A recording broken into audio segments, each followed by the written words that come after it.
My name is Micah Wood, and I grew up a pastor's son for the majority of my life, just going after God, experiencing His presence and His love and His touch in my life. But by the time I was 15 years old, I had developed just an outrageous addiction to pornography.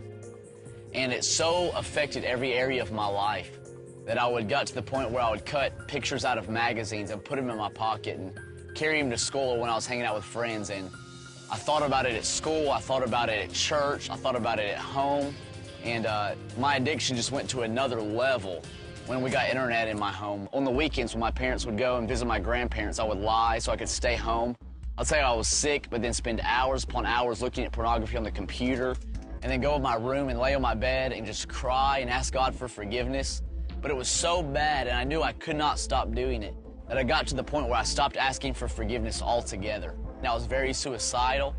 I began to idolize people like Kurt Cobain and bands with lead singers that had committed suicide and that sang about death and wrote poetry about death. And I began to get their biographies, I began to get their posters and put them up all over my room and just surround myself with this fascination of death and suicide. My mom obviously knew something was wrong with me. And she was praying one day, and God spoke to her heart and said, something has to be done for your kids. Particularly Micah is dying.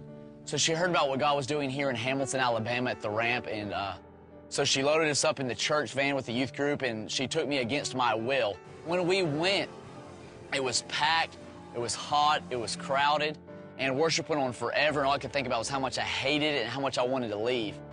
But at the same time, while worship was going on, I didn't like it, but I felt that same love of God that I'd known as a child, and that same touch, and that same conviction of God that was saying, what you're doing is wrong. But there's a love here and there's a power here that's great enough to set you free. So there came an opportunity to respond to the altar call. And I was so pulled.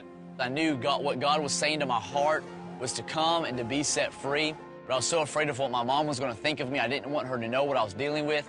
But I finally found myself just working up the courage to shove into the aisle. I found myself running down to the altar. And at the time I was wearing a blue Florida Gators cap. When I got to the altar, I took it off and just threw it on the ground and lifted up my hands. And when I did, tears just started running down my face as the love and the power of Jesus just broke through and broke off of my life the weight of sin and suicide and depression. I felt in a moment the addiction to pornography break, and I just sat there and wept and wept and wept as the love of God was just so real in my heart.